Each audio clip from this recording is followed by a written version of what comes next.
இன்னைக்கு நம்ம iQOOட அந்த இன்னொரு ஃப்ளாக்ஷிப் ஃபோன் பற்றி பார்ப்போம். இந்தியாவில் லான்ச் ஆக போகுதுன்னு அவங்க கன்ஃபார்ம் பண்ணியிருக்கிற ஃபோன் இது ரெகுலர் iQOO 12. இந்த வீடியோவில் அன்பாக்சிங் எக்ஸ்பீரியன்ஸ் எப்படி இருக்குது அப்படிங்கிறத முதல்ல பார்க்க போகிறோம். அதுக்கப்புறம் iQOO என்ன வித்தியாசமாக பண்ணியிருக்காங்க, ப்ரைஸை அக்ரெசிவாக வைக்கிறதுக்காக முக்கியமான விஷயத்தை கட் பண்ணிட்டாங்களா, இல்லை சின்ன சின்ன லக்ஸரி ஃபீச்சர்ஸ் மட்டும் தான் ரிமூவ் பண்ணியிருக்காங்களா, இதெல்லாம் உங்களுக்கு எக்ஸ்பிளைன் பண்ணிவிட்டு என்னோட கருத்து என்னங்கிறதையும் சொல்ல போகிறேன். ஹே கைஸ், என் பேர் ஆஷ், நீங்கள் பார்த்துட்டு இருக்கிறது C4 டெக் தமிழ். வீடியோக்கு போவோம். அன்பாக்சிங் எக்ஸ்பீரியன்ஸ் iQOO 12 ப்ரோவில் நம்ம பார்த்ததுக்கு ரொம்ப சிமிலராக இருக்குது. பாக்ஸ் கிட்டத்தட்ட அதே தான், மாடல் பேர் தவிர இங்கே வித்தியாசம் எதுவும் இல்லை. இங்கே நான் பேஸ் வேரியண்ட் வாங்கினேன் 12256. பாக்ஸ் ஓப்பன் பண்ணோன்னா ஃபர்ஸ்ட் உள்ள ஃபோன் இருக்குது. திருப்பியும் ஃபோன் இருக்கிற ட்ரேக்கு அந்த கார்பன் ஃபைபர் பேட்டர்ன் கொடுத்துருக்காங்க. ஸோ சின்ன சின்ன விஷயங்களுக்கு முக்கியத்துவம் கொடுத்துருக்காங்க. பிளாஸ்டிக்கை ரிமூவ் பண்ணையில் ஃபர்ஸ்ட் நான் நோட்டீஸ் பண்ண விஷயம், இன்ஹேண்ட் ஃபீல் இந்த ஃபோனுக்கும் ப்ரோ வெர்ஷனுக்கும் ரொம்ப வித்தியாசமாக இருந்துச்சு. அதுக்கு காரணம் iQOO டிசைன்ஸ் டிஃப்ரெண்ட்டாக கொடுத்துருக்காங்க ரெண்டு ஃபோனுக்கும். உதாரணத்துக்கு ப்ரோ மாதிரி இல்லாமல் டிஸ்பிளே இங்கே ஃப்ளாட்டாக இருக்குது. பேக்கும் பெருசாக கர்வ் ஆகலை, பிளேஸ்மெண்ட்ஸ் ரொம்ப மாறல. பட் இந்த மாதிரி கர்வ்ஸ் இல்லாததுனால திக்னஸ் கம்மியாக இருந்தாலும் iQOO 12 தான் இன்னும் திக்கான மாதிரி ஃபீல் இருக்குது கையில் பிடிக்கல. இங்கே நீங்கள் பார்த்துட்டு இருக்கிறது ஒயிட் வேரியண்ட், அந்த லெஜெண்ட் எடிஷன். இந்த ஃபோனை பிளாக் அப்புறம் ரெட்லேயும் ஆஃபர் பண்ணுறாங்க. ப்ரோ மாதிரியே இங்கேயும் ரெட் ஃபால் leather finish, black and white glass. இப்போ இந்த ஒயிட் வெர்ஷன்லேயும் அதே எனாமல் கோட்டிங் யூஸ் பண்ணியிருக்காங்க. ஸோ நம்ம iQOO 12 ப்ரோவில் பார்த்த அந்த வித்தியாசமான ரிஃப்ளெக்டிவ் பேட்டர்ன், செராமிக் மாதிரி இன்ஹேண்ட் ஃபீல் அதெல்லாம் இங்கேயும் இருக்குது. IP ரேட்டிங் கூட இருக்குது, பட் IP68க்கு பதிலாக IP64 கொடுத்துருக்காங்க. பில்ட் டிசைன் வரையில் சில விஷயங்கள் மாற்றிருக்காங்க, காம்ப்ரமைஸ் பண்ணியிருக்காங்கன்னு கூட சொல்லலாம். ஆனால் எதுவுமே டீல் பிரேக்கர் அப்படிங்கிற அளவுக்கு பெருசாக எனக்கு தெரில. சரி, இப்போ நம்ம திருப்பி பாக்ஸ் கண்டென்ட்ஸ்க்கு வருவோம். இந்த கார்டு இது iQOO BMW கொலாபரேஷன் அதை இண்டிகேட் பண்ணுறதுக்காக இன்க்ளூட் பண்ணியிருக்காங்க. அதுக்கப்புறம் சிம் எஜெக்டர் பென், இந்த கேஸ். ஸோ இதுதான் பாக்ஸ் கண்டென்ட்ஸில் இருக்கிறதுலே பெரிய வித்தியாசம். டெக்னிக்கலாக எங்கள் கேஸ் லோவர் குவாலிட்டி யூஸ் பண்ணியிருக்காங்க. ஐ மீன், ரெண்டுத்தையும் பார்க்கல உங்களுக்கே தெரியும். ஆனால் இது பெட்டராக இருக்குது யூஸ் பண்ணுறதுக்கு. ஏன்னா கொஞ்சமாவது க்ரிப் இருக்குது. அந்த ப்ரோ கேஸில் ரொம்ப ஸ்மூத்தாக கொடுத்துருக்கிறதுனால க்ரிப்பே இல்லை, கையில் வைக்கலாம் எப்போ ஃபோனை கீழே போட போகிறேன் அப்படிங்கிற ஃபீல் தான் இருந்துச்சு. எனிவேஸ், அடுத்து ஒரு குவிக் ஸ்டார்ட் கைடு இருக்குது. USB Type-C to Type-C cable, white ஆக்சன்ஸோட. ஃபைனலாக சார்ஜர். இது திருப்பியும் ஒரு 120 watt Vivo flash charger. So நீங்கள் iQOO 11ஓட கம்பேர் பண்ணிங்கனாலும் சரி, 12 ப்ரோவோட கம்பேர் பண்ணிங்கனாலும் சரி, இங்கே டவுன்கிரேட் எதுவும் கிடையாது. இந்த சார்ஜரை யூஸ் பண்ணி உள்ள 5000 mAh பேட்டரியை 0 to 100 28 நிமிஷத்தில் சார்ஜ் பண்ணலான்னு iQOO கிளைம் பண்ணுறாங்க. ஸோ பேட்டரி சைஸில் 100 mAh டிஃப்ரென்ஸ் இருக்குது. சார்ஜிங் டைம்ஸில் பெருசாக எந்த வித்தியாசமும் இல்லை. ஆனால் wireless, reverse wireless charging bro மாடலில் மட்டும்தான் கிடைக்கும். பெர்ஃபார்மன்ஸ்னு பார்க்கல ப்ரோவில் உள்ள அதே சிப் தான் இங்கேயும் யூஸ் பண்ணியிருக்காங்க. Latest Qualcomm flagship chip Snapdragon 8 Gen 3. திருப்பியும் 16 GB வரைக்கும் LPDDR5X RAM, 1 TB வரைக்கும் UFS 4.0 ஸ்டோரேஜ் இந்த காம்பினேஷன்ஸில் அவைலபிளாக இருக்குது.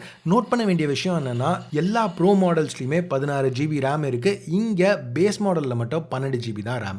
இப்போ நம்ம வித்தியாசங்களை பற்றி பேசல, நான் எதிர்பார்க்காத ஒரு விஷயம், ஸ்டெபிலிட்டி ஸ்கோர்ஸ் லைட்டாக மாறிச்சு. ரெகுலர் iQOO 12 5% பெர்ஃபார்மன்ஸ் அதிகமாக ரீட்டைன் ஆச்சு 20 நிமிஷமாக கண்டினியூஸாக புஷ் பண்ணதுக்கப்புறம். இதை தவிர மற்றது எல்லாமே ஒன்று தான். iQOO 12லையும் அவங்களே டெவலப் பண்ண அந்த Q1 eSports சிப் இன்க்ளூட் பண்ணியிருக்காங்க.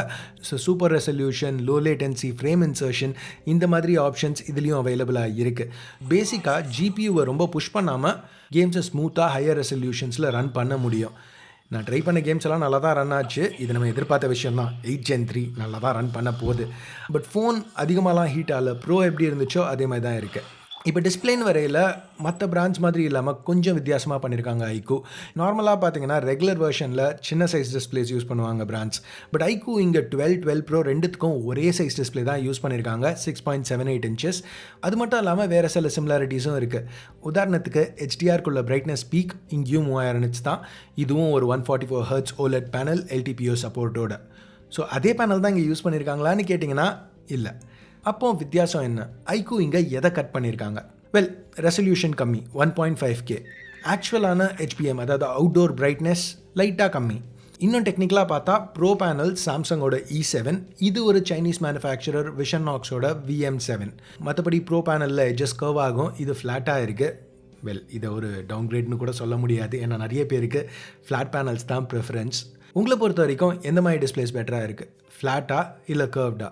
கமெண்ட்ஸில் சொல்லுங்கள். ஸோ இப்போ அது மட்டும் இல்லை, இங்கே இந்த பெசல்ஸை பார்த்தீங்கன்னா ரெகுலர் வேரியண்ட்டோட இன்னும் தின்னாக இருக்குது. எனிவேஸ், இங்கே நான் சொல்ல வரது என்னன்னா, டிஸ்பிளேலையும் அவங்க கட் பண்ணியிருக்க ஃபீச்சர்ஸ்லாம் கொஞ்சம் ப்ரீமியமான லக்ஸரி ஃபீச்சர்ஸ் மாதிரி தான் தெரியுது. பேசிக் யூசர் எக்ஸ்பீரியன்ஸை அஃபெக்ட் பண்ணுற மாதிரி இல்லை. எக்ஸ்பீரியன்ஸ் பற்றி பேசல iQOO 12 Origin OS 4ல தான் ரன் ஆகுது. Android 14 மேலே பில்ட் பண்ண வெர்ஷன். ரொம்ப குவிக்காக ரெஸ்பான்சிவாக இருந்துச்சு. ஆப்ஸ் ஓப்பன் பண்ணுறதுலேருந்து 2 ஆப்ஸ்குள்ளே மாற்றி ஜம்ப் பண்ணுற வரைக்கும் எல்லாமே ரொம்ப கன்சிஸ்டன்ட்லி ஸ்னாப்பியாக இருந்துச்சு. இங்கே நான் பாயிண்ட் அவுட் பண்ண வேண்டிய இன்னொரு விஷயம், டிஸ்பிளேக்கு அடியில் உள்ள ஃபிங்கர் பிரிண்ட் ஸ்கேனர் இங்கே ஆப்டிக்கல், அல்ட்ராசானிக் இல்லை. பட் இன்னமும் ஃபாஸ்ட்டாக ஆக்யூரேட்டாக தான் இருந்துச்சு. பெரிய டவுன்கிரேட் மாதிரி படல. இப்போ கேமராஸ்னு பார்த்தீங்கன்னா அதே ஷாமி லோகோ கேமரா செட்டப் தான் இங்கேயும். பார்க்குறதுக்கு மட்டும் இல்லை, அவங்க யூஸ் பண்ணியிருக்க 3 சென்சர்ஸும் ப்ரோவில் உள்ள அதே சென்சர்ஸ் தான். இங்கே இந்த ஃபோட்டோஸை பார்க்கல உங்களுக்கே தெரியும், பெர்ஃபார்மன்ஸ் வர்ச்சுவலி ஐடென்டிக்கலாக இருக்குது iQOO 12 ப்ரோவோட கம்பேர் பண்ணல. ஸோ அதனால இப்போ நம்ம iQOO 12 ப்ரோ வீடியோலேருந்து இந்த சின்ன கிளிப்பை பார்ப்போம். ஷூட் பண்ணையில் 3 சாய்ஸஸ் ப்ரொவைட் பண்ணுறாங்க ப்ராசஸிங்க்கு: விவிட், டெக்ஸ்சர், நேச்சுரல். என் ஷாட்ஸ் எல்லாமே விவிட் மோடில் எடுத்தது தான். பிரைமரி OV50H அப்படிங்கிற ஒரு சென்சர் ஆம்னிவிஷன்லேருந்து. இது நம்ம ஷாமி 14 சீரீஸில் பார்த்த லைட் ஃபியூஷன் 900க்கு முன்னாடி வந்த சென்சர். டீட்டெயில்ஸ் நல்லா இருக்குது, dynamic range above average, colours ஆக்யூரேட்டாக இருக்குது. ஆனால் டெலஃபோட்டோ பிரைமரி சென்சர் ரெண்டுமே ரொம்ப ஈஸியாக ஃபாக் ஆச்சு.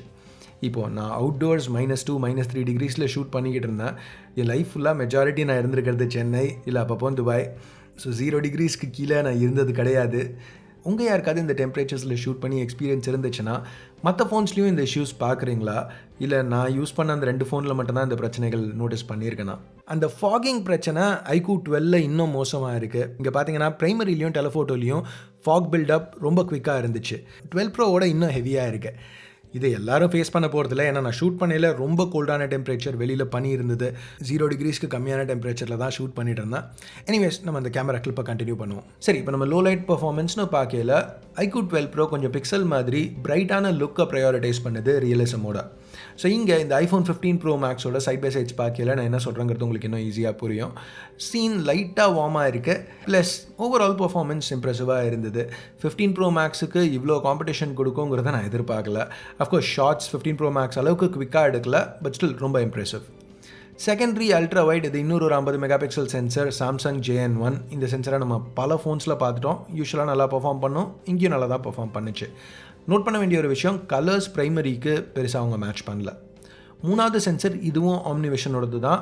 OV64B 64 மெகாபிக்சல் சென்சர், f2.57 லென்ஸோட பேர் பண்ணியிருக்காங்க. 3x optical zoom. ஸோ இங்கே 100x ஹைப்ரிட் ஷூட் பண்ணலாங்கிறது அவங்க மார்க்கெட்டிங். பட் அந்த பாயிண்டில் எல்லாமே ஒரு ஆயில் பெயிண்டிங் மாதிரி ஆகிடும். பட் 10xல ரிசல்ட்ஸ் ஆக்சுவலாக யூஸபிளாக இருந்தது. வீடியோன்னு வரையில் 8K 30 வரைக்கும் ஷூட் பண்ண முடியும், பட் பெருசாக ஸ்டெபிலைசேஷன் இல்லை. ஃபுட்டேஜ் குவாலிட்டியும் எனக்கு ரொம்ப இம்ப்ரெசிவாக படல. பட் 4K 60 நல்லா தான் இருந்துச்சு. கொஞ்சம் டீட்டெயில் கம்மி, பட் ஸ்டேபிளாக இருந்தது, யூஸபிள்னு சொல்லலாம். செல்ஃபீஸ்க்கு 16 மெகாபிக்சல் ஷூட்டர் டீசெண்டாக பர்ஃபார்ம் பண்ணுச்சு. ஆனால் வீடியோ சொதப்பியிருக்காங்க.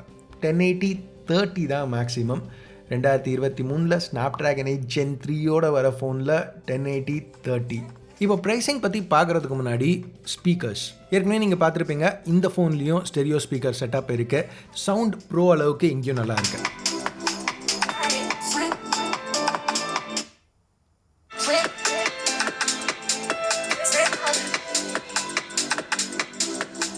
இப்போ ஃபைனலாக ப்ரைஸிங்க்கு வருவோம். iQOO 12 4000 யுவான்லேருந்து ஸ்டார்ட் ஆகுது. iQOO 11ஓட கம்பேர் பண்ணையில் 200 யுவான் ப்ரைஸ் ஏற்றிருக்காங்க. பட் ப்ரைஸிங் எனக்கு ரொம்ப அக்ரெசிவாக தான் பட்டுச்சு. ஏன்னா இங்கே iQOO கட் பண்ணியிருக்க எல்லாமே கொஞ்சம் லக்ஸரி ஃபீச்சர்ஸ் மாதிரி தான் தெரியுது.